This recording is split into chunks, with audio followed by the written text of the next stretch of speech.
Live on YouTube in 5, 4, 3. Welcome to the Dirty Sports Podcast. I'm your host, Andy Ruther, coming to you live from Cincinnati, Ohio, with my co-host from New York, Joey No Chill Prano. Hello, Andy. I see a grin on your face this morning. Well, I accidentally just pushed something on my phone and it made some sort of screaming noise, like right as you were doing the intro. But also, I like that we have Zoom business meeting Andy Ruther. Hey, we're here to talk about our marketing strategies for the second quarter of the year. If everybody could just settle in. Deborah, what do you have on the marketing front? I do look like a Zoom business meeting, Andy. Yeah. Or your trophies in the background. Yeah. Or post-court appearance, Andy Ruther. I told you no means no, but you didn't listen. And it's finally come back to bite you. Wow. You really went there with it, huh? Kobe! Interesting that you bring that up. I'm 40 pages into Three Ring Circus, Jeff Pearlman's book on the Kobe Lakers. Shaq three-peat. I'll tell you what, man. Sorry, my apologies. The Shaq Kobe three-peat. I'll say this. The Shaq Phil Jackson Ron Artest. So I just finished the basically the beginning of the book is about Kobe's life up until he gets drafted. You know, I love how Jeff goes into backstories, and that's what he does. And what's great is I'm learning a lot, and I do find it interesting. I'm learning the whole backstory. So they have the story of how he would never let the kid he played one-on-one in high school with score a point, like that kind of shit. It is. I definitely thought of you as far as what Kobe went through and how he created this mantra of never wanting to lose. But he is insane. Yeah. He does have that insane win at all cost. But what's crazy is it just happened in high school, because even at the beginning, like 8th grade freshman year, he wasn't the guy that he turned into, but he instantly kind of turned into that person, if that makes any sense. Yeah. But lunatic, but also great genes. You know, his dad played 8 years in the NBA, 8 years in Italy or overseas. But it is interesting. It kind of creates, and I don't want to go too far into it because obviously no one else is talking about it right now, because unless you're reading the book. But what I think you might find interesting is that I think part of that mentality that he got with the Mamba mentality and that whole persona was because Kobe, if you read the book, had trouble fitting in, if that makes sense. Like, he was in Italy and he spoke fluent Italian and he was smart. And then he comes back here and then he goes to the suburbs and he goes to a mostly all white school. And then he's sometimes playing in the inner city where they, the kids basically you're not from a rough area. You speak fluent Italian and you're good looking and you're well-spoken. But then with the white kids, he would try to act like he came from a rougher area. If that all makes sense. He was struggling with his identity, but he found it on the basketball court. When he became Black Mamba. But Jerry, the only persona he was truly comfortable in, that of a poisonous, venomous snake, the most deadly predator on earth, the Black Mamba. So you feel comfortable around the white kids when you're in the burbs? He's like, not really. You feel comfortable when you're around the black kids in the hood? Not really. Do you feel comfortable when you are in a pit of fellow venomous snakes attacking Indiana Jones? He's like, never more comfortable. You kind of nailed it right there. Black Mamba. That's kind of what it was. But what's crazy is the backstory on that draft, the 96 Meanwhile, Shaq draft. is just like, I don't care, man. I'll dunk on everybody. I'll go to a birthday party and dunk on you. I'll go to a court date and dunk on you. I don't care. I just get the ball and I dunk on you. I think they really disliked each other, Joe. I haven't really gotten to that, but even just some of the stories leading up, I'm getting the vibe when I get to that. Yeah. People, I mean, Shaq is the most gregarious man of all time. It's like the complete opposite thing. They're like, were you comfortable in the when you're around white kids? He's like, yeah, they would also climb on my back and play on me like I was a jungle gym, just like my black friends. Yeah. And mostly everybody was like, Shaq, can you touch that? Can you touch that? Shaq, can you touch that? Shaq, can you rip that off the wall? And I was like, you know I can because I'm Superman. Well, the opening story, and this will be the last thing I'll say about the book. The opening story, before it gets into everything in the epilogue, is Kobe Bryant punching Samaki Walker in 2002, who's a backup center, because he owed him money. Basically, every Laker would throw in $100 at the end of practice, and they do half court shots. Whoever made the most, it was $1,200. Winner take the pot. And he didn't pay him right away. And the next day on the team bus in Cleveland, he didn't pay him because they did this in Cleveland at a shoot around. And he's like, I need my money. And Kobe approached him and punched him. And Shaq, that's why I know Shaq didn't like him. Shaq, apparently the line was something like, fuck him up to Samaki. Samaki Walker was owed the money. No, Kobe was owed the money. So yeah. Kobe punched him, and Shaq himself, they've already won a couple titles. Shaq said something like, fuck him up or kick his ass. So Shaq was like, dude, you're going to hit Samaki? Samaki is this much bigger than you. And then I guess Phil Jackson had to get involved. And Kobe, what's crazy is Phil Jackson hit a bell, and then it was like, dong, dong. You all know what that sound is. That's the relax bell. Everybody go to your own seat on the bus. You'll be getting a small tray filled with sand, a small rake, and 3 stones. Create something out of your bus-sized Zen garden that explains how you feel about gambling in general and this altercation on the bus. Bong. Namaste. It must have worked because Kobe called Samaki's hotel room that night and left a voicemail crying, apologizing, sobbing, according to the story. That's because Phil Jackson went to Kobe's hotel room with a medallion and dangled it in front of his face. He's like, you're getting very sleepy, Mamba. When I snap my fingers, you'll be very sorry about what you did. Until I snap my fingers again, you will cry and apologize to everybody in the world you've ever wronged. Count backwards from 24 or 8, whatever number you prefer. Isn't it pretty amazing, though? And again, Joe, I'm 40 pages in, and I'm already like, man, Phil kept these guys together to win They're punching each other on the team bus, and they're still winning titles, and they hate each other.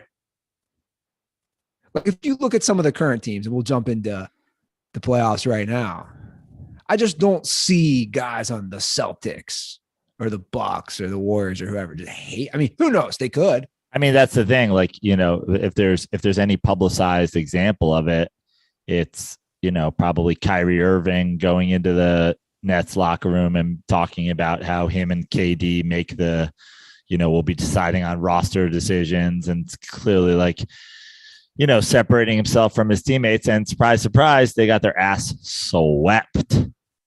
Yeah. Which, by the way, I texted Tug yesterday morning and I also texted what you refer to as the Mean Girls chat, the Dirtball fam, Real Fisherman Hours chat, because I was on it early yesterday. I knew it. The first second I woke up yesterday, I said, today I'm going into my betting app. I'm finding what the Bucks money line is because they're somehow not favored. Correct. And I am betting them to win the game outright. And I texted Tug. I said, Celtics flying too high after a sweep of the Nets. Boston played great that series, and Boston has been playing great in the second half of the year. But it was the Nets' dysfunction that led to that sweep more than it was the Celtics playing incredible basketball. I knew the Bucks were going to win. I texted Tug. I texted the Dirtball fam. I was like, I'm going heavy on this. Get in. It was plus 170. And Tug merely replied, good luck with that. Celtic fan through and through. Good luck with that. I also thought the Bucks would win game 1 based on everything you said. And let's not forget, because somehow people are forgetting, the Bucks won the title last year, guys. Yeah. Yeah.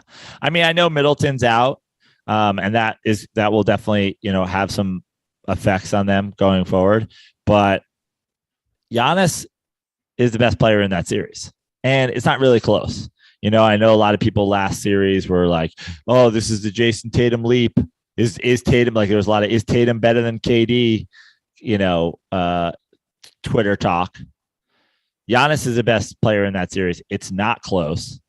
And, when in doubt, that's the way I lean. But I knew for sure a Celtics favor, like if Celtics favored to win game 1 at home, I was like, this is the easiest money I've ever made. And I did. And then I gave half of it back by betting the Warriors to cover, which we can get into Klay Thompson's inability to make fucking free throws later. But yeah, I mean, I think that Bucks Celtics series is going to be a good series, but I said it before we even got into this, round of the playoffs, because it looked like both of them were moving on pretty easily. I still think I have the Bucks back to the NBA Finals out of the East. Yeah. Well, a lot of times those layoffs, now they both had it though, right? Like, the layoffs can hurt teams, and the Celtics had a longer layoff.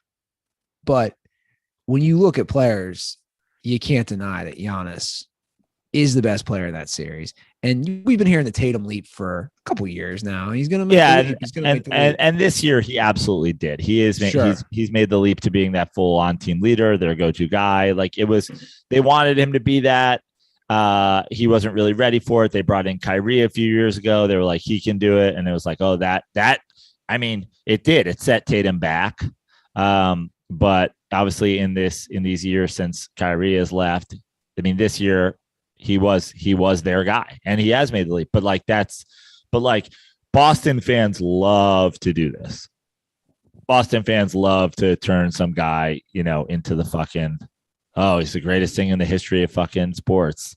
And the bottom line is like, yeah, he's a great player, but I'll take 3/4 of Giannis over 4/4 of Jason Tatum. What was the line on the Memphis Golden State game? Golden State was favored by 3, and I liked Golden State to win the game, but it wasn't paying that well. So then I was like, well, I guess I'll just bet on them straight up with the line. And I mean, it was dicey early. Hell of a game. And it was tough for me because I'm trying to make money, but I also have rooting interest. I'm rooting hard for the Grizzlies. So, it was a conflicted game. I also thought Memphis needed game 1 to really make this a series. I think you can't lose game 1 at home. You can, but with a younger, less experienced team, I think you got to get out to an early lead and then try to outrun them, outkick them to 4 games. So kind of a devastating loss from them. Ja Morant came up huge, played great. Obviously, they still didn't get it done, but they were right there. I think it's going to be a good series, but it could be one of those series that's like a 5-game Warriors win or maybe a 6-game Warriors win, but with every game being really close and just that experience and stuff coming into play in those last couple minutes of every game. Now we got 2 games tonight. Mavs, that was a tough series. Mavs look good. They move on. They play later tonight against Phoenix. I love Mavs plus 5.5, by the way. Love it. Yeah. Again, who's the best player in that series? It's Luka. Yeah. I love Mavs plus 5.5. I don't know if I love, I mean, if you guys want to take the value and go with a Mavs upset win game 1, I don't hate that too, but I love Mavs plus 5.5. And then Miami minus 7.5 without Embiid is kind of wild. I actually think the game will probably be closer than that. I think I like the 76ers to cover, but I also like Miami to win for sure.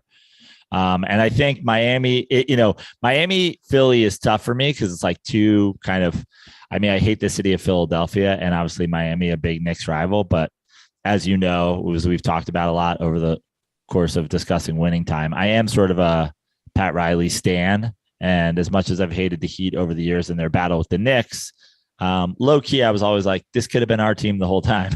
So I've always kind of like also like hate rooted for them. So I'm going to be pulling for the Heat. I'm going to be pulling for the Mavs. I'm going to be pulling for the Grizz. I'm going to be pulling for the Bucks. Well, it seems like so long ago, and it really wasn't that long ago, Jimmy Butler was fighting with his coach. And I feel like everything got figured out right after that happened. Well, I think the thing is with Jim, that's just Jimmy Butler. And we'll use this as an opportunity to go back to something I wanted to talk about with the Warriors Grizz game and series, which is that game. The Warriors, get down early and then they come back and, it's a close game at the half. They go out and get like a little bit of a lead in the fourth quarter. And but the game essentially in the end is close because Draymond Green gets ejected from the game for Draymond Green things. I know everybody can kind of agree it was probably a flagrant 1, not a flagrant 2. Ejecting for that was probably a little bit ridiculous. But at the same time, like, when does it end with Draymond Green? I was texting Andy Laz about it, obviously big Warriors fan, and I'd said, hey, I bet the Warriors to cover and Draymond is going to fuck me here. And he's like, no, you're good. But also like, he shouldn't have been ejected. I'm like, he shouldn't have been ejected. He was like, and Laz was saying the same thing. And then Laz forwarded me Draymond's emergency podcast that he did after the show. But Laz was saying the thing that Draymond said, which was like, I was holding him up by the jersey. And I got to say, I'm just kind of sick of Draymond Green doing the Happy Gilmore. He's like, I didn't snap a club and threw it into the woods. It's made of wood. I returned it to its home. It's like, it's always some fucking excuse with this guy. He's like, well, he had a bumblebee flying around his dick. So I tried to kick the bumblebee and kill it before it stung him. And I just happened to kick him in the dick. It's like you pulled a guy down by his jersey halfway through a flagrant foul. You realized that this was probably a bad idea. So instead of letting him fall to the floor, you held him up by the same jersey. And now you're going to do an emergency podcast talking about being targeted. He's doing an emergency podcast right after the game. Yeah, which, by the way, I think is cool. I think it's a cool thing, not for Draymond necessarily, but it is a cool thing that this is where we are in sort of sports and media and whatever, which is the player can go on the record on his own platform immediately after a game and give his thoughts. And his thoughts were ridiculous. His thoughts were, I held the guy up by the shirt, but like, dude, you also pulled him down by the shirt. And then he started to go into like, I've seen Dennis Rodman get kicked out of games for things that Luke Longley wouldn't have gotten kicked out for. I've seen Rasheed Wallace get kicked out of games for things Corliss Williamson wouldn't get kicked out for. And it's like, yeah, that's what happens when you have like a criminal record versus something being your first offense. Like, that's just how the judicial system works. When you're a repeat offender, you get punished. I literally sat through 2 hours of court and saw that exactly play out. If you had been a repeat offender, they were harder. If you were first offender, they were lenient and reduce your sentence. Yeah, and that's what I was going to say. And I understand that history. And I understand that in the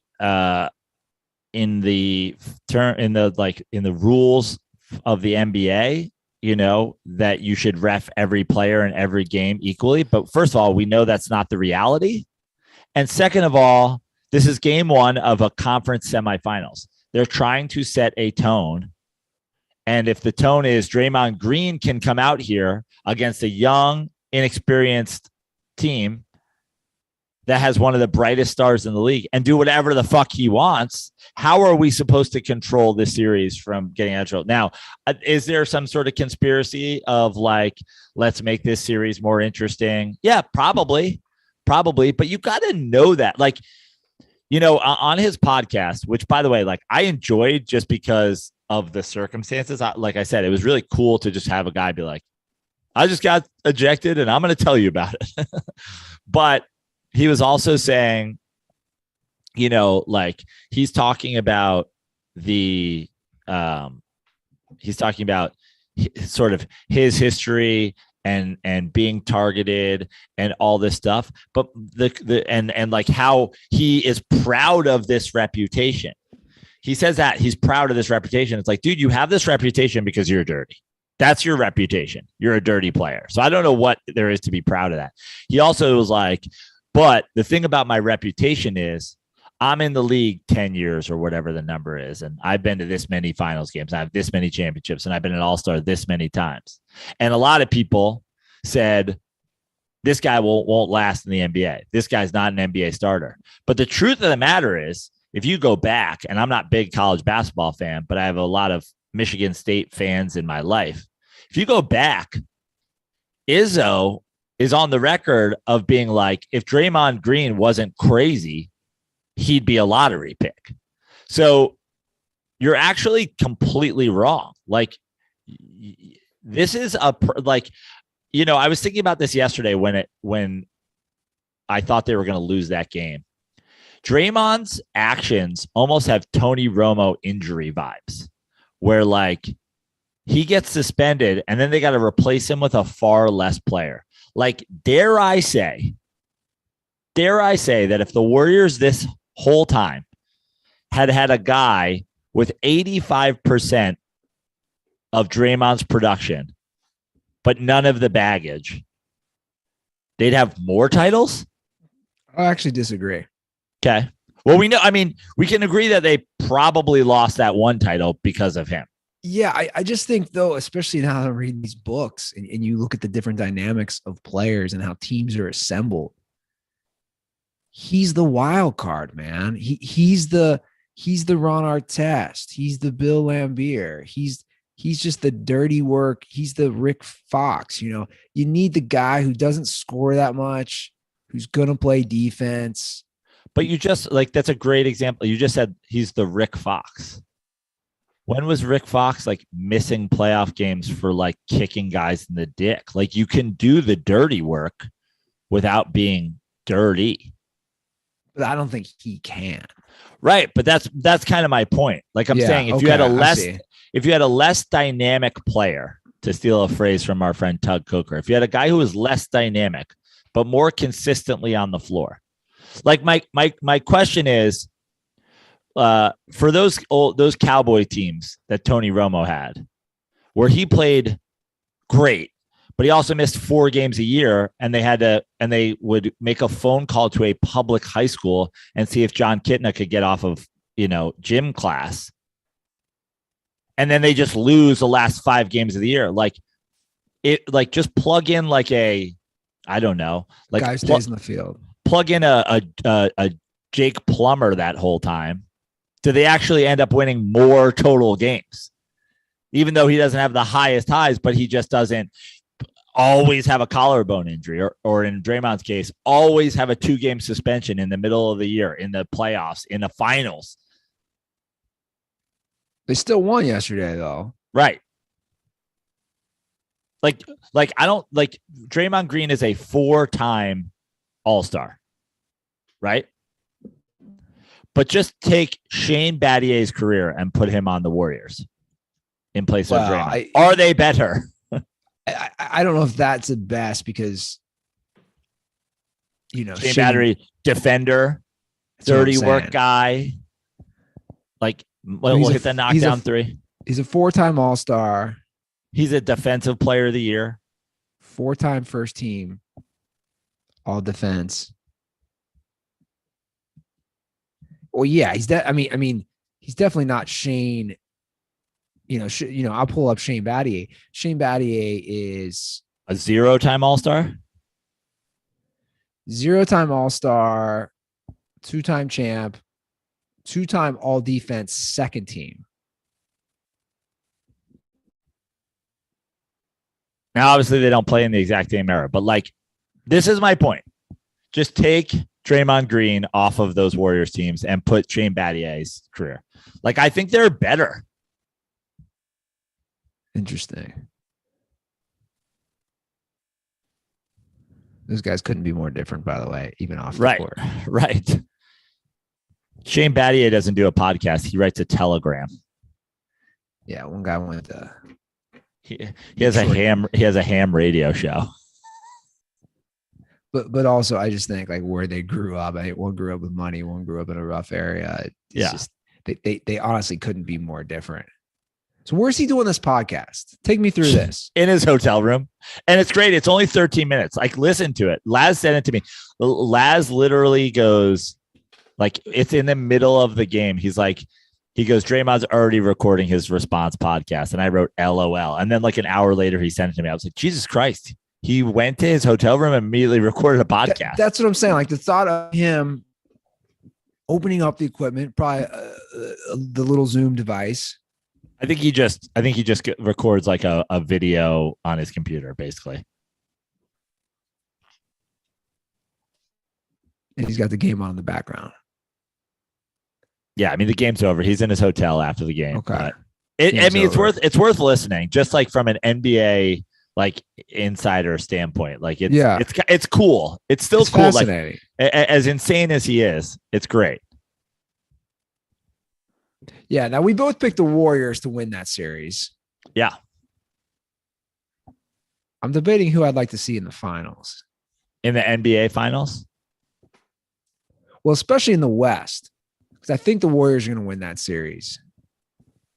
What's funny is I found myself rooting so hard against the Warriors. I think most of us did. They were kind of the evil team, especially when Kevin Durant joined them. But I don't find myself doing that anymore. Yeah. Now, they have a lot more likable guys. They do. Gary Payton Jr. and the dude Jordan Poole. Yeah. And they're way more likable than they were in the past. But I also find, of course, I find all those teams in the West likable. Yeah. Honestly, kind of my go-to finals, I think, would be Bucks Mavs. And the reason I would go for Bucks Mavs, in addition to like not having any problems with either of those teams, which is funny because most Knicks fans do have a problem with the Mavs because of the Porzingis deal. Meanwhile, I'm like, no, I fucking have no problem with them whatsoever. Is then we would get two of the league's best players, Steph Curry is obviously one of the league's best players, but like Steph Curry is a product of that system in addition to being the greatest shooter of all time. Like if Steph Curry had been on the Bullets this whole time, we wouldn't be talking about Steph Curry as Steph Curry. Especially since he'd be going back in time to play for the Bullets. Exactly. But that, that's my point is like, you intentionally said Bullets. Yeah. I refuse to call them the Wizards still. I know we've gone over this. Was the intention that it was a violent name? Yes. And a name like meanwhile they have not considered all the damage that Wizards do throughout the world. I mean, it really is fascinating. I mean, how many kids? We talk about school shootings and stuff, but how many kids have died in a freak Alakazam accident? Yeah, or the Grizzlies, man. You ever faced a grizzly bear? You get fucked. You dead. You dead. I used to do a terrible joke about that. You remember it? Oh yeah. You bring the book up on stage. Oh, I know. Oh no, that was a great joke. That was a great bit. My one about team names, about this very thing. And, them like changing the names because they're offensive. But I said the same thing. I'm like, Hurricanes, like the Miami are the Hurricanes. That devastates like whole cities. Oh yeah. It would be like if they were the Oakland AIDS.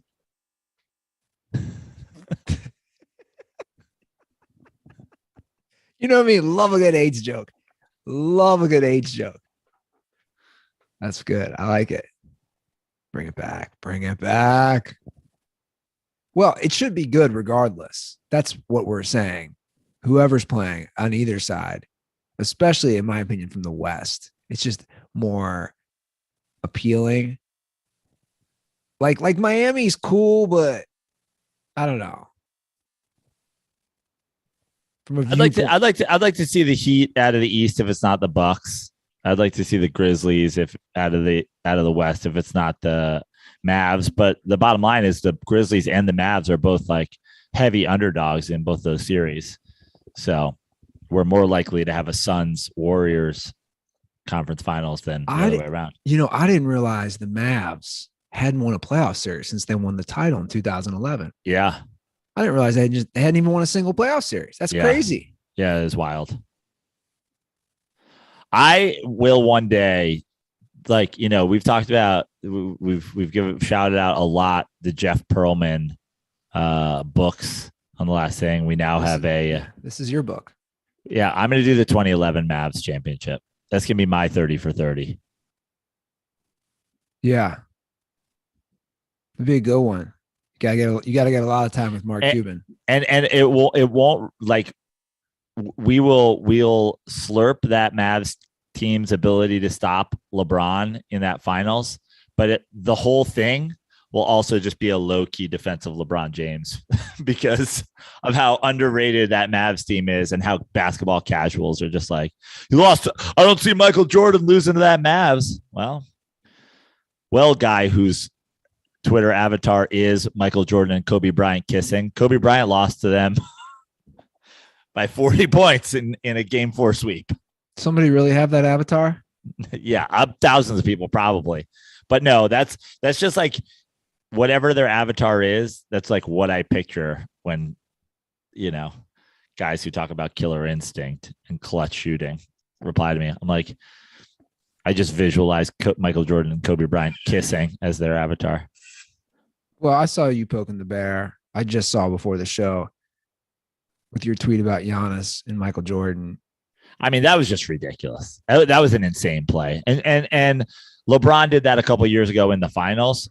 But Jesus Christ. I mean, that's if you're a guy my age, or even older, and you still watch the NBA, like the idea, and we've fought against this for a long time on our show. The idea that there are guys who are like, I preferred the NBA when. You preferred the NBA when what? It looked like it was happening in slow motion. This guy was stopped 13 feet from the basket, pivots, takes one large step, throws it off the backboard to himself, two-hand hammer dunks it in traffic on somebody. Like, the level of what the fuck? Is somebody at my door? Hold on one second. And now we have a Dirty Sports Break brought to you by Joe Prano. Okay. Okay, thank you very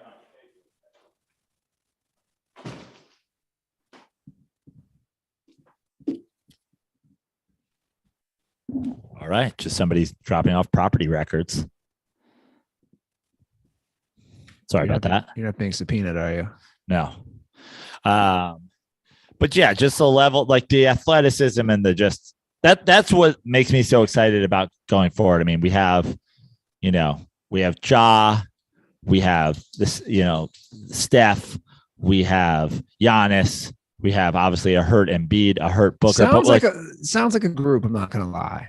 Sounds like I don't know if it's a rap or R&B group. We got Ja. Yeah. We got Steph. We got Giannis.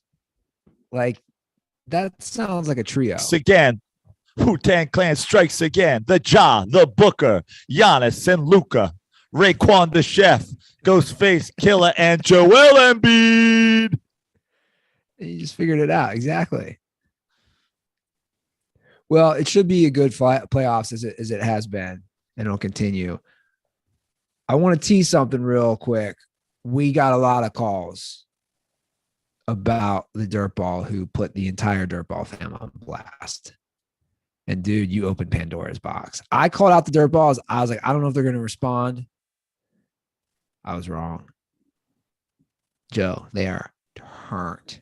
Now, are you betting any of your Bitcoin winnings on those people calling? Like, I honestly, like when you showed up today in the collared shirt looking all fresh, the only thing that made me think that you didn't buy a mansion was that you have the same background, but you are killing the Bitcoin game. I am. According to your Instagram. Yeah, I was hacked. Speaking of dirtballs, a dirtball was hacked, and then I got hacked from the guy who hacked the dirtballs, and the timing. And by the way, he's a great guy. He was worried. We reached out to each other. We spoke on the phone, and he was stressing, and no need to stress. Zach was great, but think about the timing. I don't check my Instagram. I haven't posted on Instagram in over a year. I rarely check it, right? Like once every few weeks, the DMs. So anybody, if you want to DM me, do it on Twitter, please. But what are the odds? That morning, Zach had DM'd me to say, long time DirtBall, love the Jeff Pearlman interview. You guys keep it up. Just a nice thing that the DirtBalls do a lot. So he DMs me that morning. A few hours later, I see on Instagram, there had been a DM sitting there from that same person's name. So obviously just the timing was wrong. And then from there, it went sideways and I got hacked. And like Joe's saying, the guy who hacked my account, which I have back, thank God, decided to post Bitcoin links.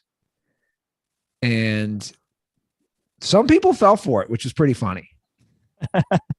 Some people were like, I mean, that's what they're counting on. Yeah. Some people were like, hey, Ruther, I think you've been hacked. And the person who hacked my account wrote, it hasn't been hacked. And they'd be like, cool, right on. Keep doing the show. Love it. But conversely, DirtBalls were getting turned.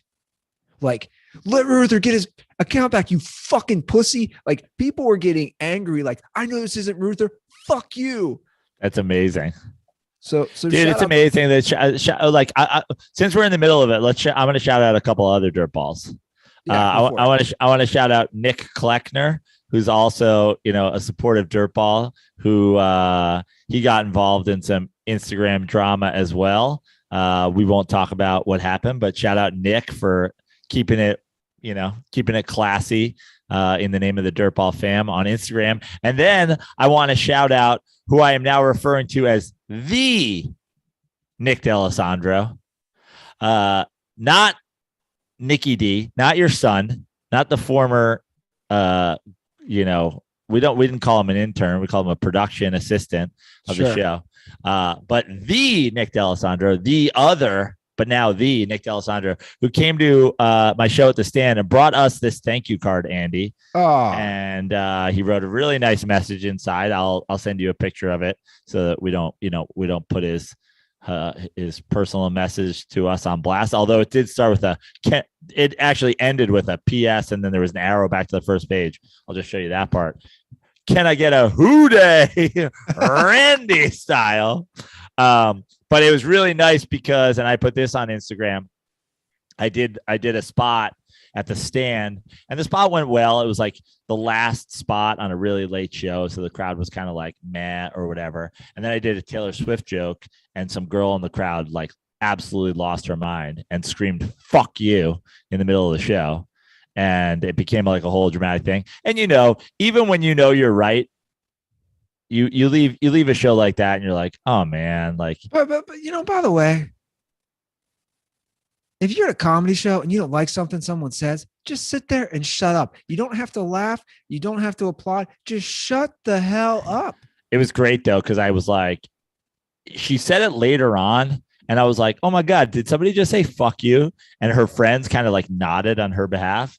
And I was like, what part of the show made you so upset that you screamed fuck you in the middle of my set? And this dude, bro, who's sitting in the front, who's hopefully become a dirtball since this incident, was like, it was definitely the Taylor Swift joke, bro. These bitches is crazy. And I was like, of course it is. But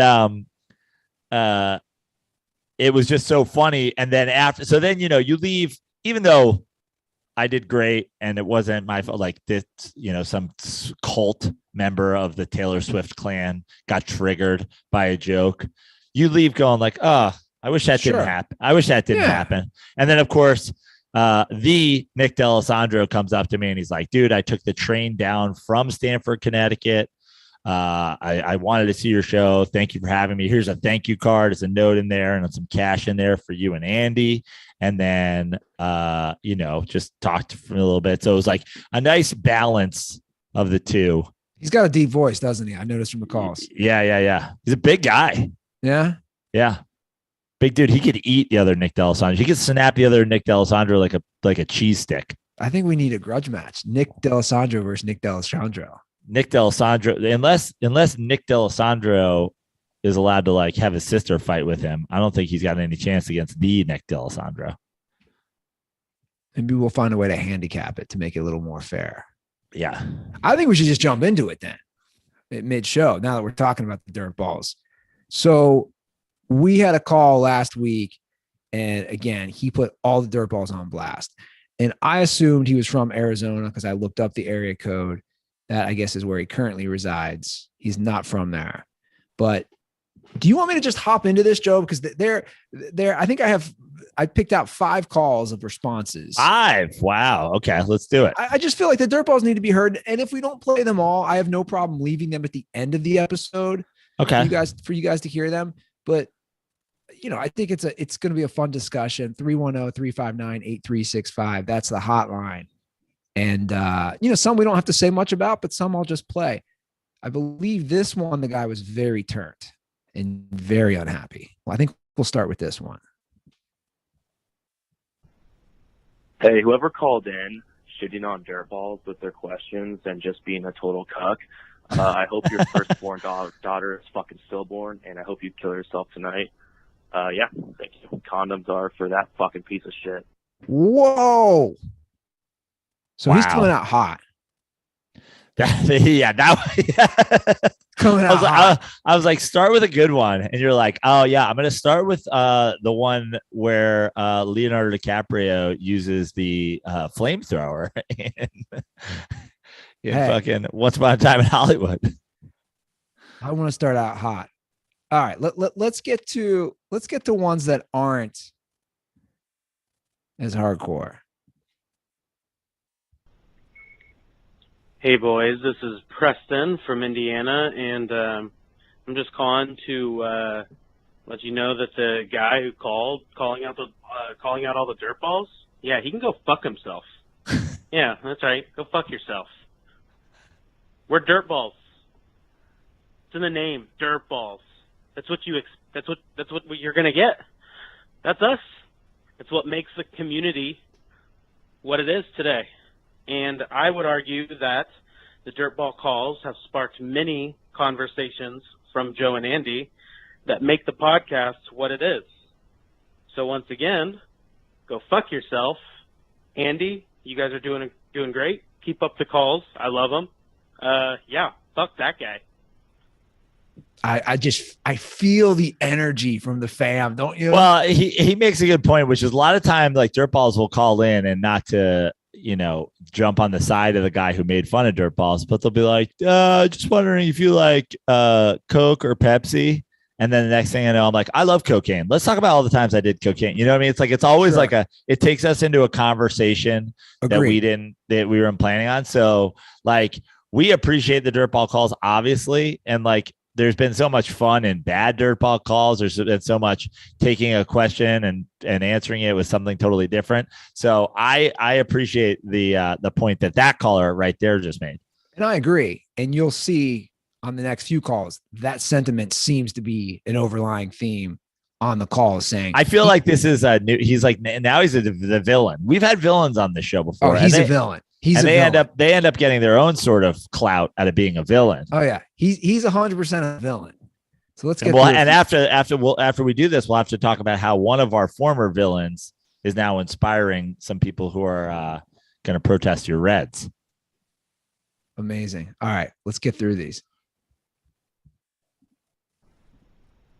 Hey guys, Ryan Clack calling in from Saskatoon.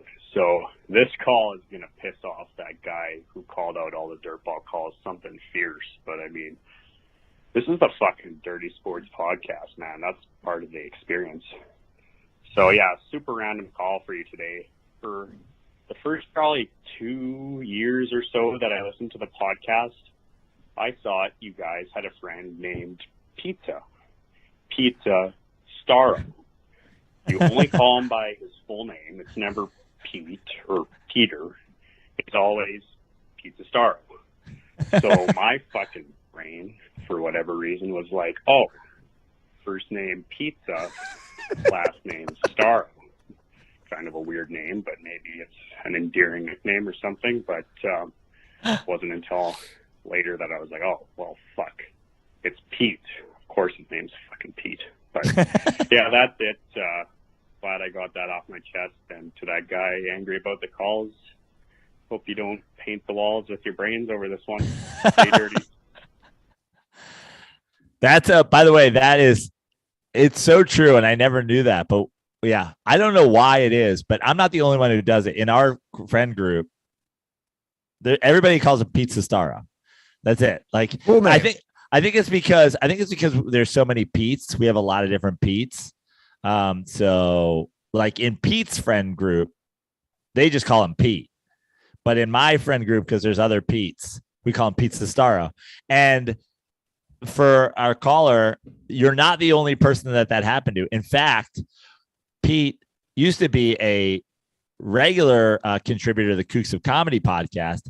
And when he would have episodes, people would always reply on Twitter or Instagram with just the pizza emoji, the star emoji, and then the big circle emoji. Pizza, star, O. I want to give credit where I think Beverly Dylan Mata came up with that emoji thing, but it might not have been him. But the kook heads out there, pizza, star, O. Amazing. And Pizza Staro will be,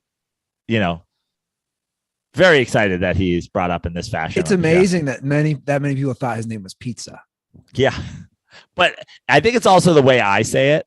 I've noticed something when I use voice to text all the time. Like I say shit and like I fuck up the same words every time. I'm like, why does it think I said that? And then whenever a MC asks my name, I'm like Joe Prano, and then they go up and they're like Joe Prano, like they turn into fucking Hank from the fucking, you know what I'm talking about. So I think it's maybe the way I say it, but apparently the way I say it, Pizza Staro. Pizza Staro. Pizza Staro. Funny. Or as my Siri refers to it when I ask her to call him, Pete Chestaro. Call Pete Chestaro. Well, it doesn't matter where you hear this, all the way up in Saskatoon, Canada. They're thinking that. That's a thick accent. Ryan's been calling the show for a while. Yeah. Okay, let's He's see. like, let's well, see I hope else. this guy doesn't paint his walls with his brain. I got to go cut more lumber. All right, we got a couple more.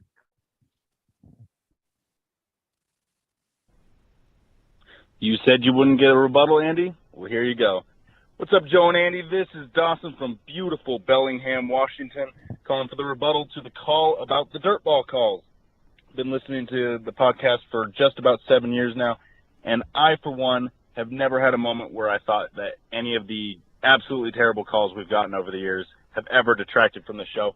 I actually think that they add to the show when we get the terrible calls, because I think that they create great moments, funny moments for Andy and Joe to talk about just random stuff, kind of take a little bit of a break from sports, because let's be honest, if we wanted to just listen to just sports, we'd watch ESPN. But there's a reason that all of the Dirtballs subscribe to DSPN, and that's because of all the funny moments that Joe and Andy talk about. So I get the feeling that guy is in the severe minority on this, and that for all of the loyal Dirtballs who've been listening for years, kind of like you mentioned, Andy, we all love the calls, wouldn't change them. Stay dirty, boys. I don't think it's just minority. I don't, there's not a single person, to my knowledge, who agrees with this. Like, dude, you were on that, you're flying solo on that lonely island.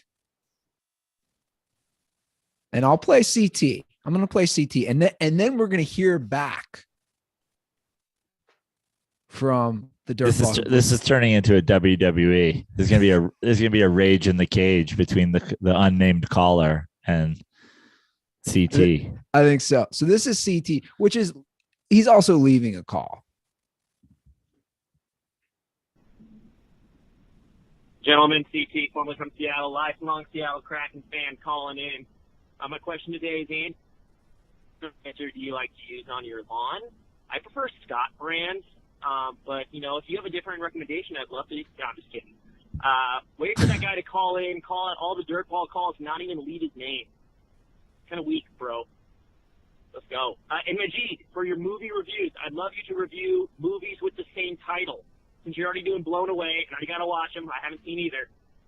I recommend you watch Heat, the great Michael Mann movie, and then The Heat, the movie with like Melissa McCarthy and Sandra Bullock, which I've never seen. But I think it'd be funny if you reviewed movies that have like the same title. That we could get pretty good with some of those. CT out. Still, Andy, let's give me some lawn recommendations. So I agree with CT's point at the beginning. Dude, you left this call. You put everyone on blast. You didn't leave your name. Soft. Kobe Bryant gift. Kobe Bryant gift. Soft. It is. Now, to his defense, he did call back with his name. Also, here we go. Also, real quick to address that, he tweeted that out as well. Majid, I like this idea. Movies with the same title. It doesn't have to always be 80s, 90s, but yeah, I'm gonna take this in a layered. I'm gonna add another layer to this because we talked about Blown Away. Now we're talking about Heat, The Heat. I think every review of a Nacho where he will give a certain number of Nacho helmets or a certain full helmets of nachos, it should be 2 movies. So like I think we could also do like things like where they're like related. Like remember when Armageddon and Deep Impact came out like 1-2? Remember when the 2 Prefontaine movies came out with like 4 months of each other? What about when Dante's Peak and Volcano came out in like the same fucking month?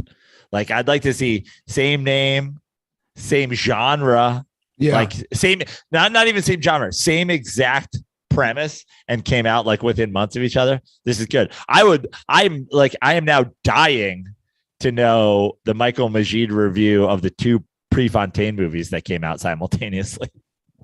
Yeah, this has some good potential. Okay, let's hear back from the guy who started it all. What's up, Dirty Sports? It's Joey from Minnesota. It was I who left the call calling out the DirtBall calls, I guess. And so I'll try to keep this under a minute. But I think my first point is Tyler from Arizona. Guys, I understand I have the new number now, but I've been calling in for 3 years consistently. It shocks me that some guy named CT who rented you a car twice in 2018 and some chick named Alexis from Minnesota who convinced Andy he might get a blowjob if he was anywhere near Minneapolis. Like, I can't believe those are the 2 considered GOAT callers. I want to state for the record that I love the Dirtball fam and that over the years I've left some unplayed calls myself. That being said, I am not scared of any of you in the Dirtball army. I picture many of you looking like sadder, less threatening versions of Batman villains, which maybe makes me the Joker. Well, it's time to introduce a little anarchy. I personally invite the Dirtballs to roast my podcast called Joey Hates Everything, available anywhere you can get a podcast. There are around 40 hours of me whining about first world problems and telling you reasons I hate myself. You could come on here, you could play any clip of it, that's fine. You got nothing to come at me with, really. Because just like Andy said, just like Andy predicted, none of you will have anything entertaining or of value to come back at me with, because you know I'm right. Make your call entertaining or shut the fuck up. Joey from Minnesota, GOAT Dirtball caller. It doesn't make me feel great that I care this much, but I do. Stay dirty, boys. Well, first of all, I never Joey the Joker. I said I didn't think they would call. I did feel like he's putting words into my mouth. Yeah. I did not diss the Dirtballs like that. I just said I didn't think they would call. By the way, this was all a ploy for you to plug your goddamn podcast. Yeah, Joey. yeah. You said we could play your podcast? He went full Joker on you. He's like, you want to make me see this podcast plug disappear?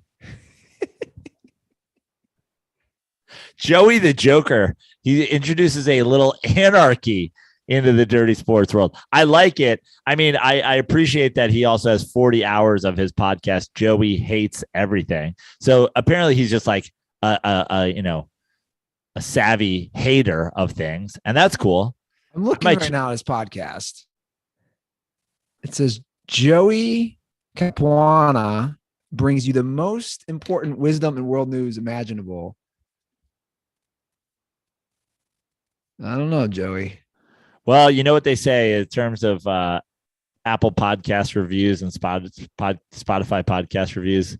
There's no such thing as bad press.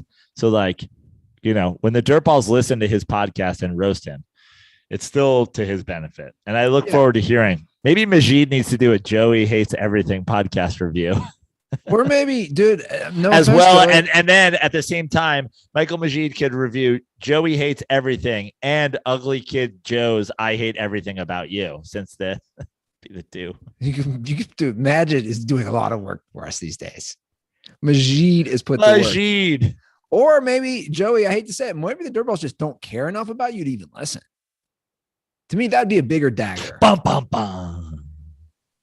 To be continued. But he definitely, I told Joe this, I debated even letting you plug your podcast because I'm not stupid. Joe's not stupid. I know what you're doing here. The fact that you're not even saying you can even play the clips from my show. Yeah, that'll never happen. Unless some dirtball sends us a clip and is like, you got to play this. Oh, Joey. Joey the Joker. I don't understand what your logo is, though, Joey. Why is it? This is exactly what we did with Who Shall Not Be Named. We were like, what the fuck is this? And the next thing you know, he's winning free tickets to fucking Citi Field to watch me throw out a first pitch, which he doesn't attend because he's a trash human being. His logo is a monkey. I don't know what type of monkey this is. Is this a baboon? Is this a orangutan? It's just a monkey, and across it says Joey Hates Everything. Is it an NFT? No. Okay.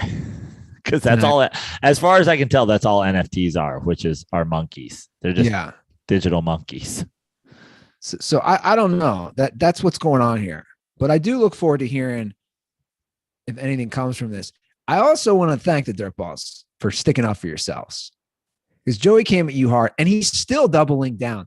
And the disrespect that you showed CT, Hall of Fame Dirtball, and also Alexis, for the record. By the way, CT probably rented me 20 cars in 2018. Yeah.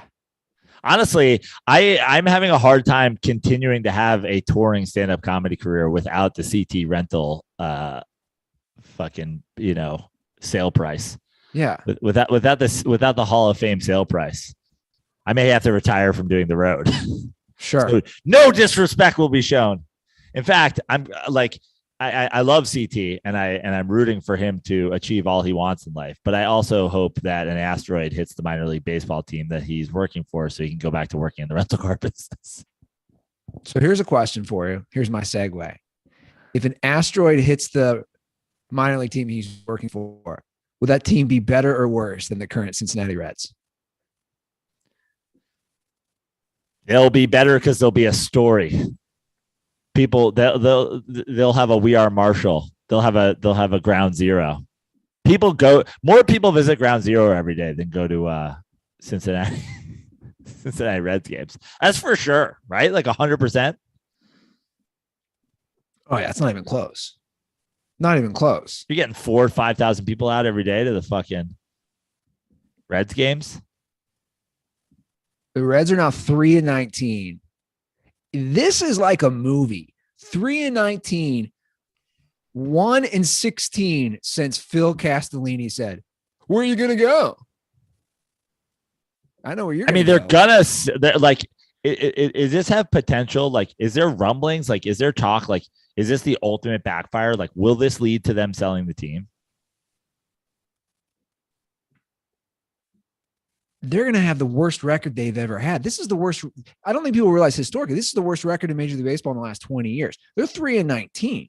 It's almost like when you're a professional baseball player who gets paid no matter whether you perform or not, and your owner goes out there and says, "We don't give a shit," that you then say, "Well, I don't give a shit." Exactly. It's almost like that happened. So I will just repeat some things that I've heard, which, again, hire me as the PR person. I don't have the expertise in this, but if this is the plan moving forward, which I've been told, the plan moving forward for Phil and his little daddy who owns the team, is that they will remain silent and only release things via a PR statement. My response is that couldn't make things more worse. Right. Dude, you need to show your face and do a legit apology tour.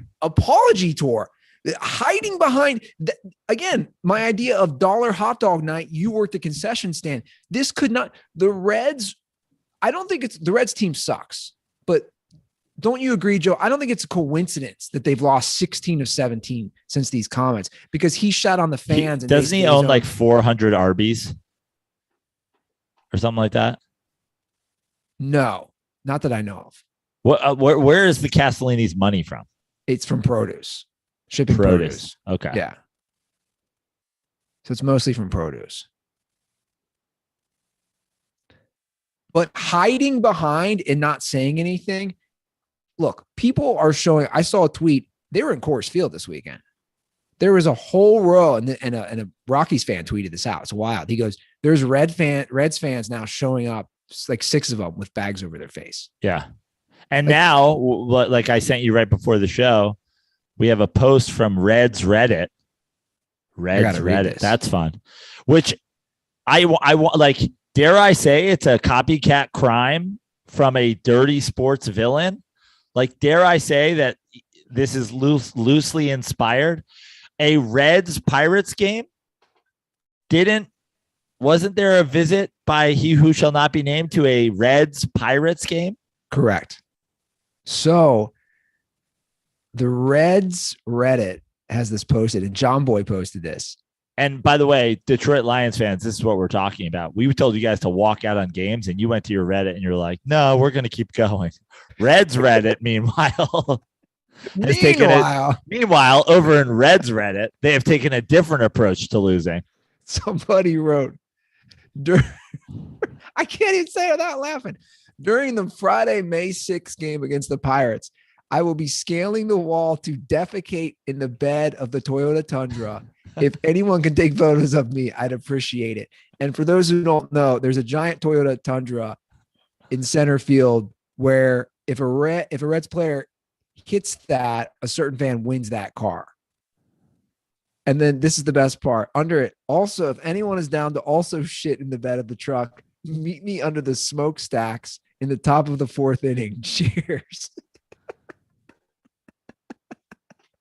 I just can't wait for there to be a group of people under the smokestacks and Red security come over and be like, so what's happening here? Just a bunch of guys getting ready to shit in the bed of a truck. On a bigger scale, when these things happen, Manfred and they gotta hate this. Like nothing against some of those other organizations. And I'm not saying the Reds. By the way, every single person that's going to show up to shit in that truck bed, I'm assuming also thinks that Baker Mayfield will be starting over Deshaun Watson in Cleveland next year.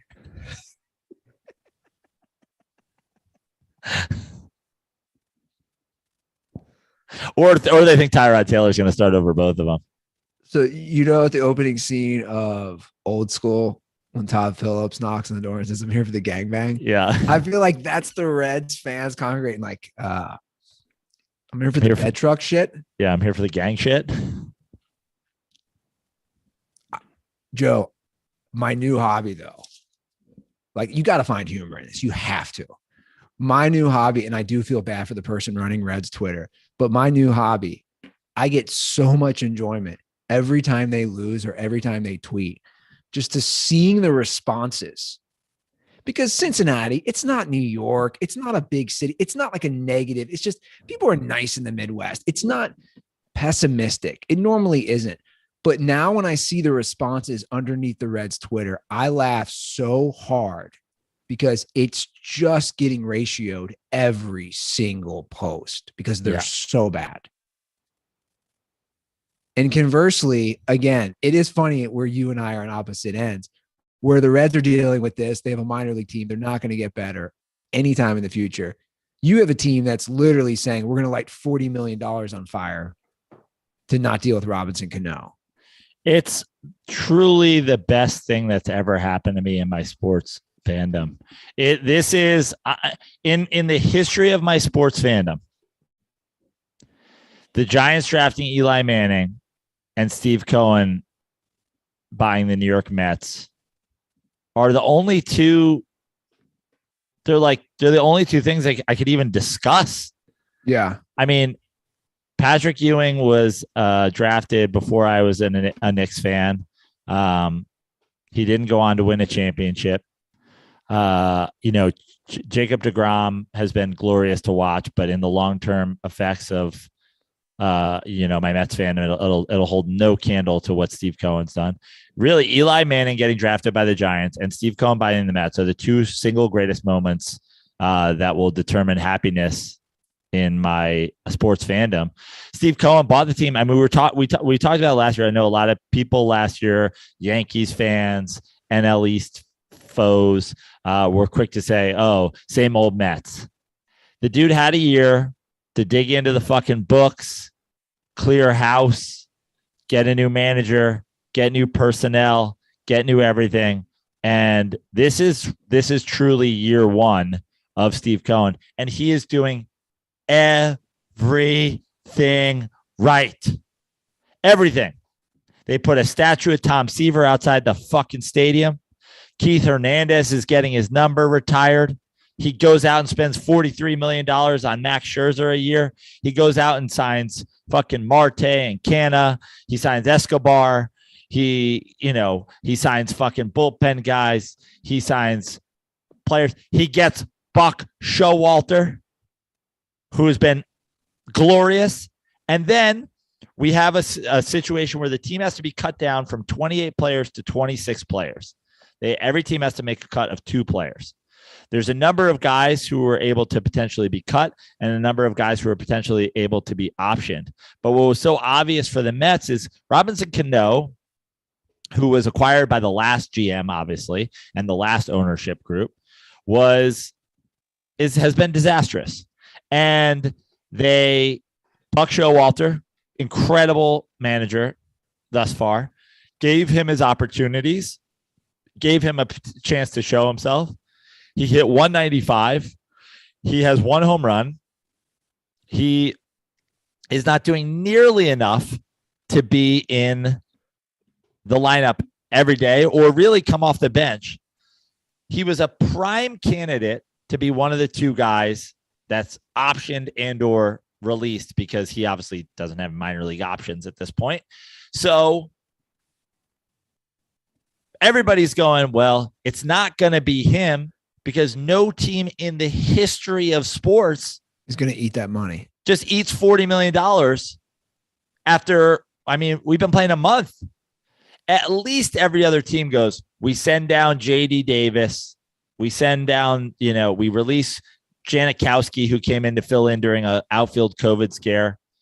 And we let Robinson Cano sit on the bench for another month or another 2 months, give him his pinch hit at bats, see what he can do, just because what else are we going to do? Take $40 million and light it on fire? And Steve Cohen said, pay him his money and get him the fuck out of here. I tweeted it talking about the Joker. I tweeted a GIF from the Joker when the Joker literally lights all that money on fire in The Dark Knight. He said, it's not about the money. It's about sending a message. It is the perfect GIF for this situation, because Steve Cohen is literally saying, I am going to light $40 million on fire. It is not about the money. It is about sending a message. And the message that Steve Cohen is sending to every other baseball team, to his whole clubhouse, to every Mets fan, and to every sports owner alive is, I am going to win at all costs. I would rather literally light $40 million on fire with gasoline than I would play one more game not at our what I can make us is our most strong. That is baller shit, dude. He just lit on fire more like 2/3 of the fucking Reds payroll for the season. Yeah. Well, to quote Herm Edwards, you play to win the game. which is what coaches and players are going to always do, right? That's their job. Go out there and play. But owners, you don't buy a baseball team or a basketball team or a football team just to win. Obviously, it's a money-making, process. Steve Cohen is a Mets fan who wants to win. Steve Cohen is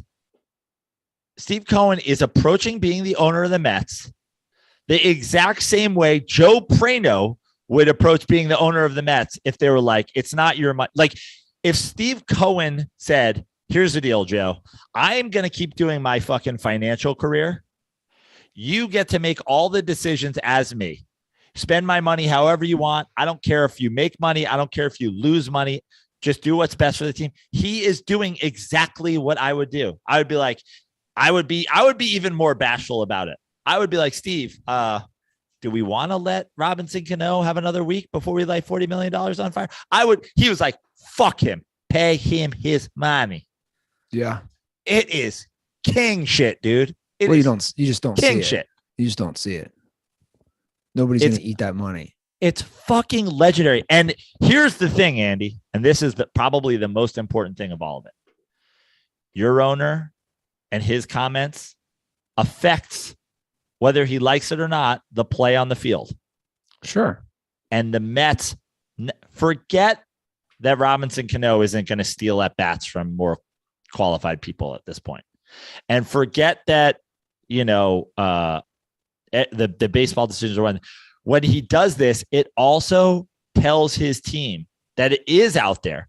The Jeff McNeils, the Pete Alonsos, the Jacob deGroms, the Max Scherzers. I'm not fucking around, boys. I'm here to win. I'm here to win. What do you guys need to win? I'm here to fucking. We're all here to win. Sure. No one's here to make money. No one's here to fucking. I'm not saying where else are they going to go. I'm saying they're going to come here because we're going to fucking win. It is king shit, dude. The only comparison where I've seen someone do this is Mark Cuban. Again, when he came in, and we've referenced it recently, like when he came into Dallas, I'm here to win. I don't give a shit about that other stuff. I don't know if you remember that photo of Cuban on the plane with the trophy after they won. Yeah.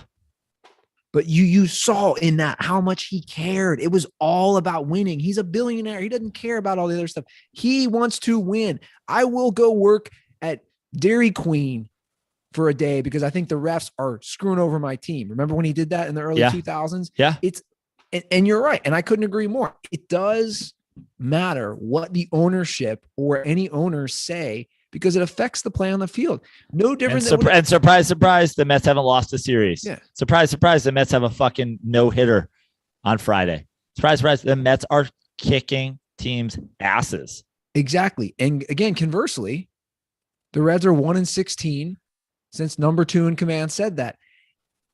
It's like that for any company, right? If you worked for a company and you're like, wow, the owner or CEO or whoever, he really made some great comments, or he really cares, or she cares, whatever it is, you're going to actually perform better at your job.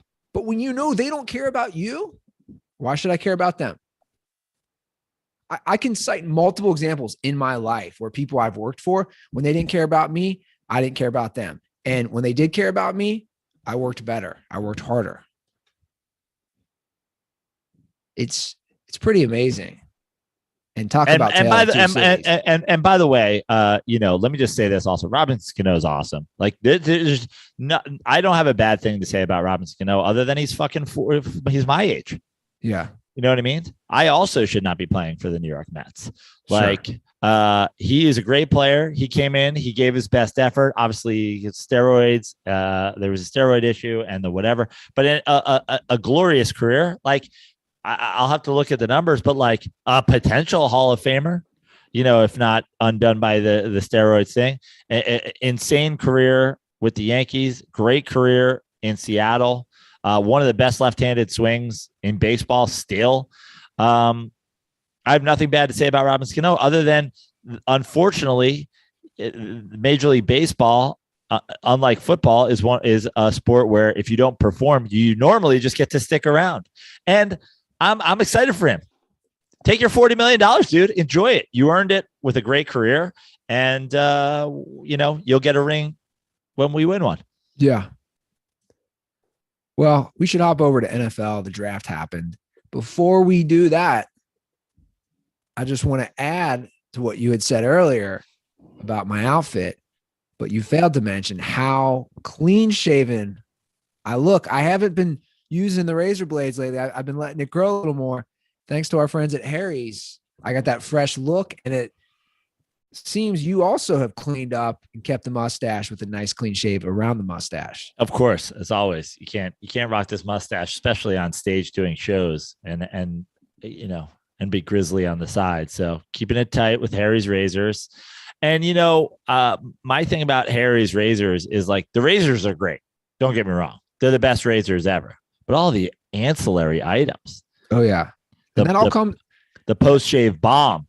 Yes. The shave cream.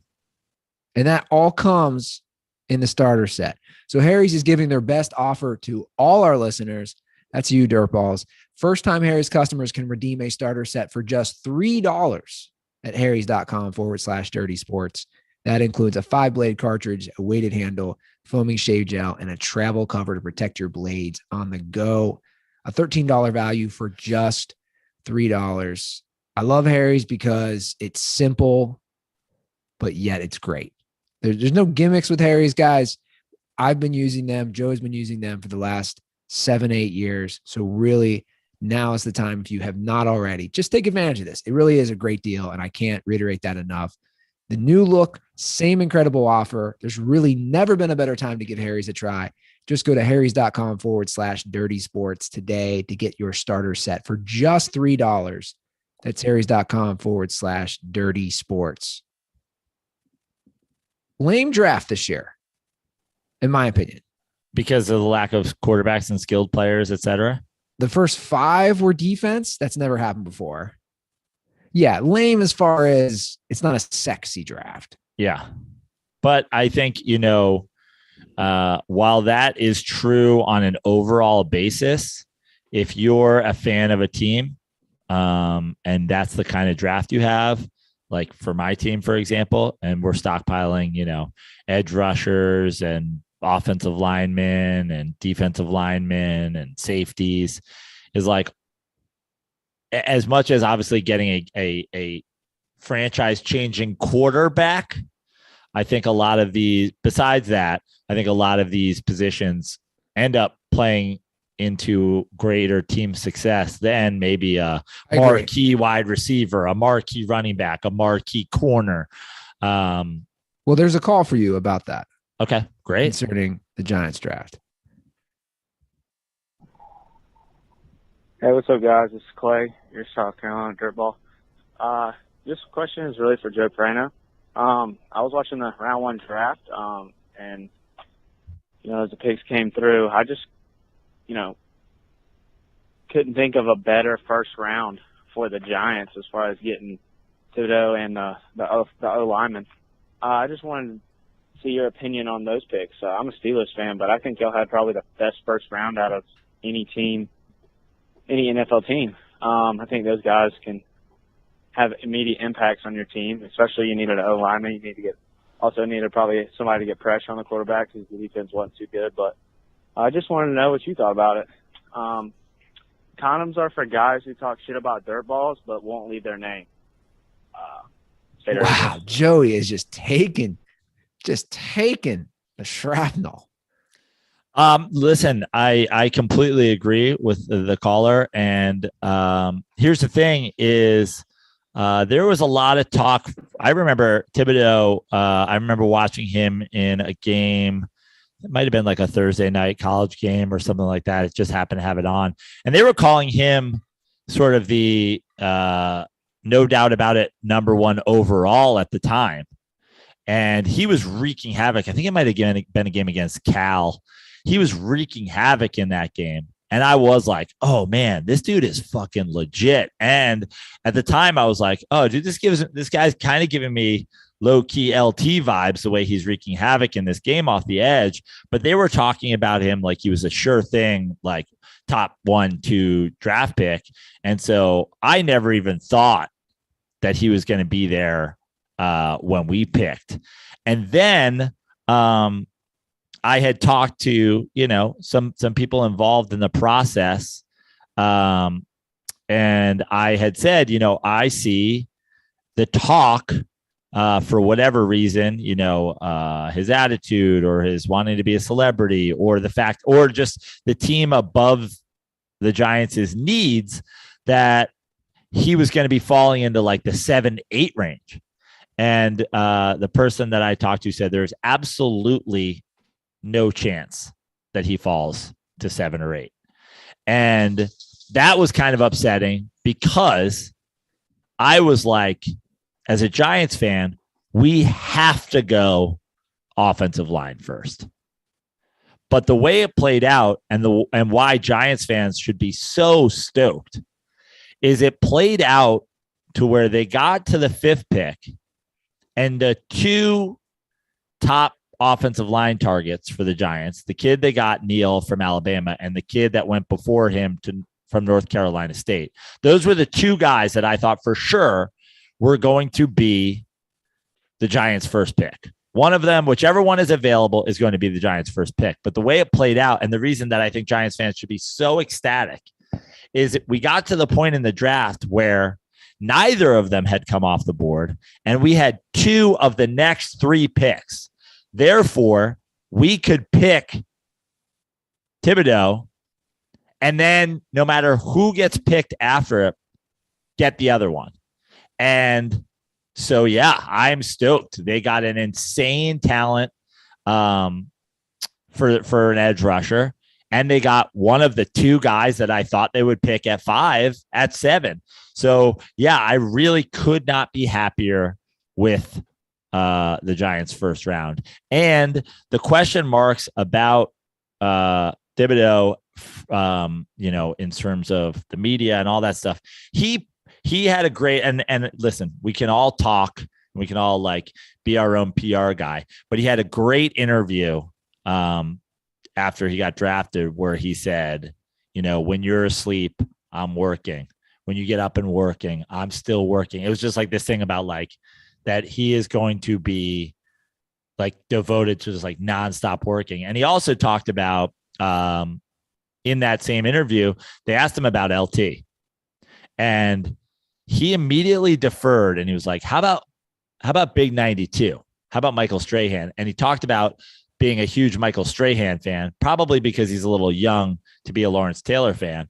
And I've seen now in his interviews that he's done since that he has talked to Strahan, and Strahan, who has obviously become a celebrity outside of playing football, told him, football first. That's your job.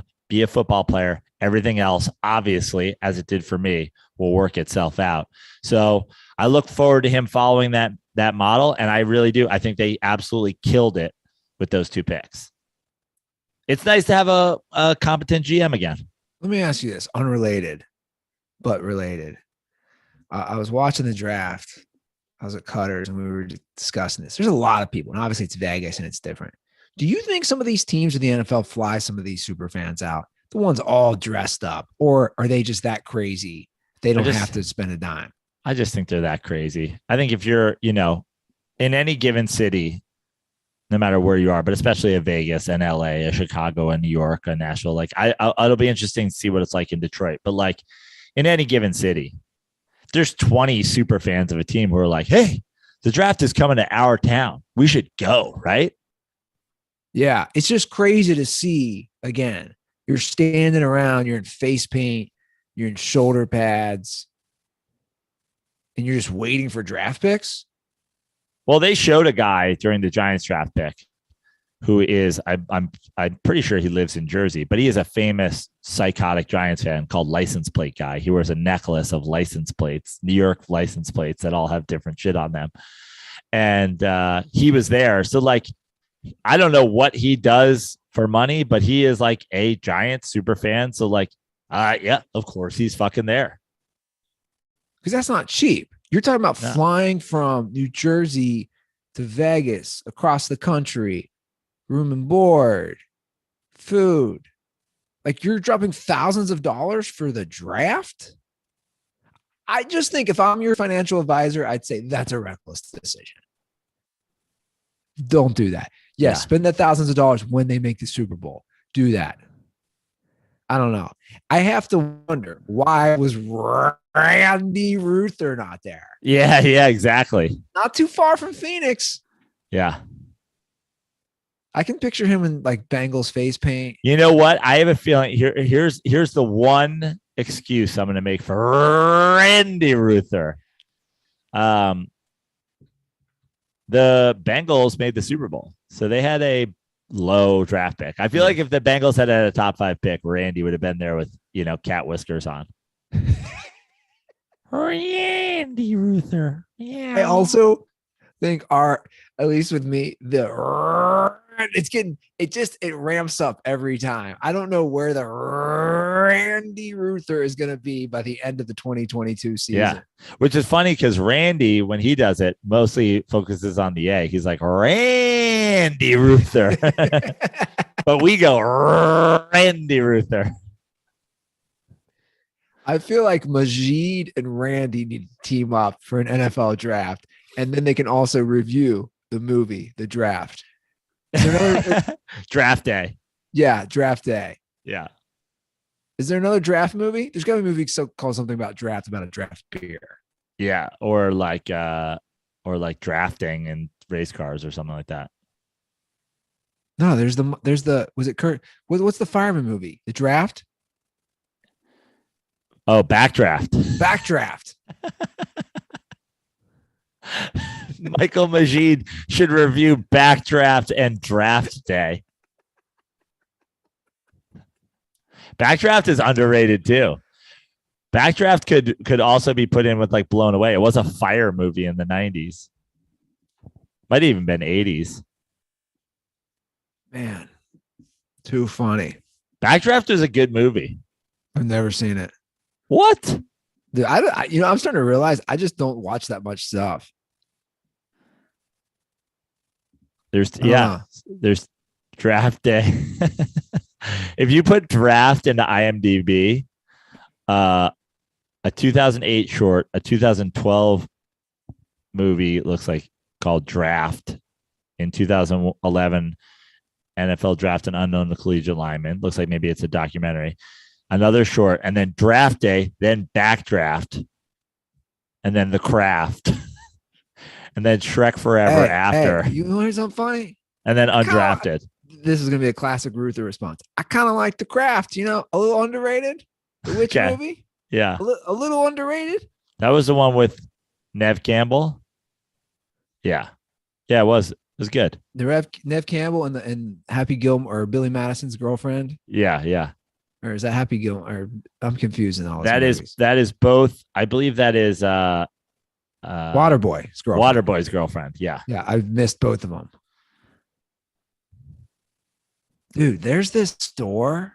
Happy Gilmore's girlfriend is the wife from fucking Modern Family. Yeah, I can't figure this out.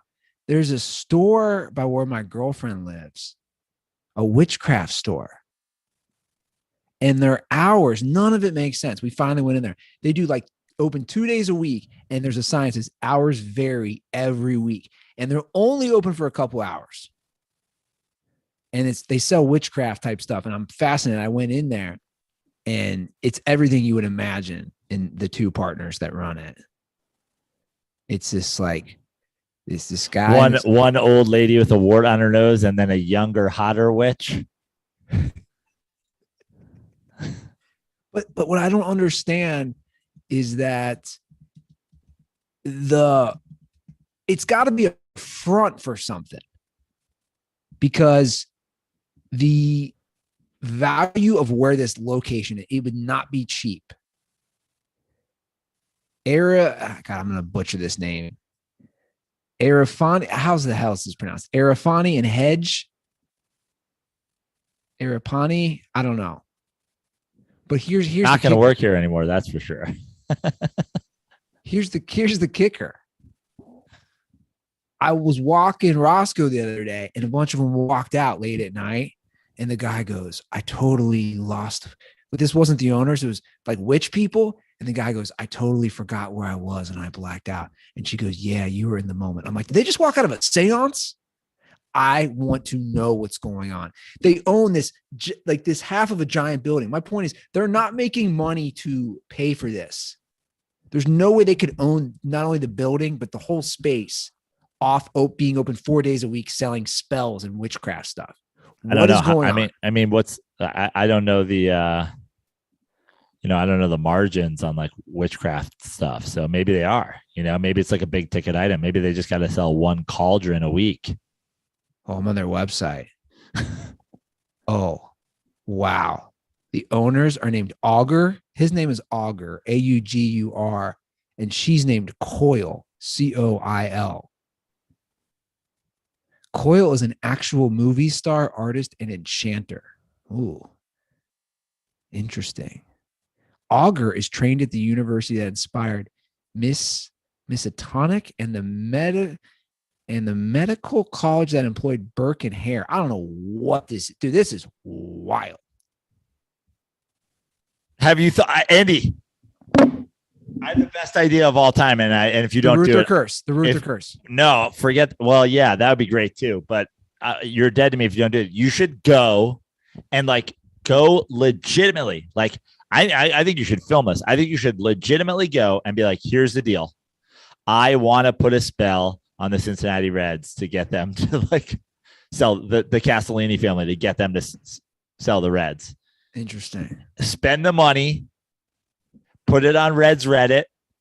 Maybe somebody will come shit in your cauldron and, be like, this is what I want to do. How do I do this? And let them take you through the process. They're going to be like, well, we're going to need snail's blood. That's for sure. Dude, this is we're going to need the hair of a virgin. So this is their hours this week. This is what I'm saying. Starting yesterday, noon until 4, which they say is the 1-year shop anniversary. So there have been 4 hours yesterday. Closed today, closed tomorrow, closed Wednesday. I mean, who's doing witchcraft early in the week? Let's be honest. It's more of a weekend thing. Thursday, 3 to 7. Friday closed. Saturday, noon until 4. So they're only open 3 days a week. They do offer consulting. We provide complete.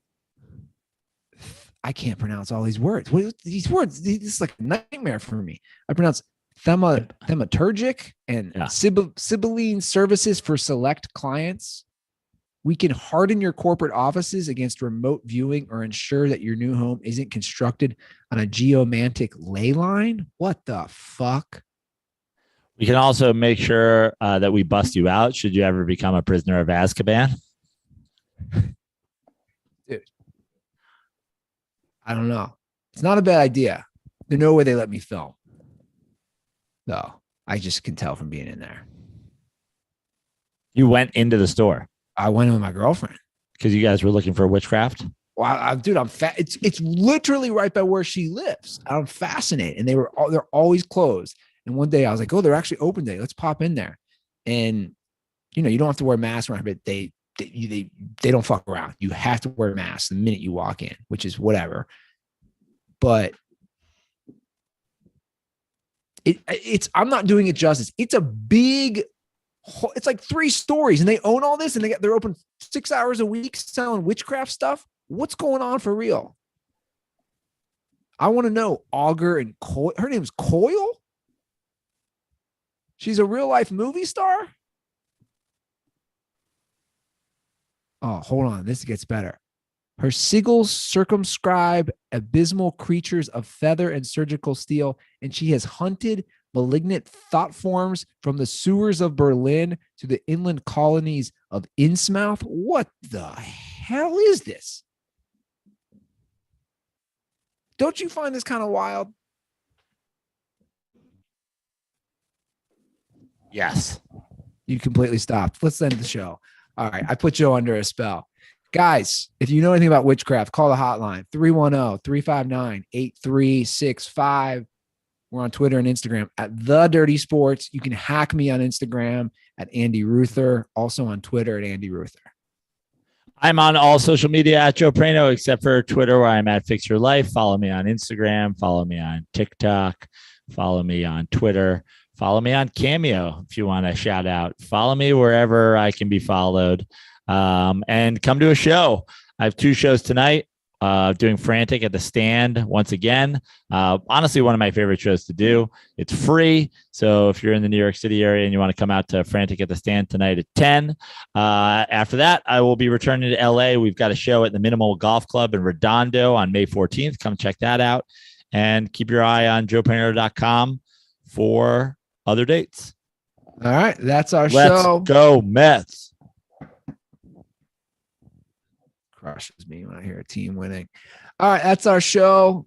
You guys have a great start to your week. And as always, stay dirty.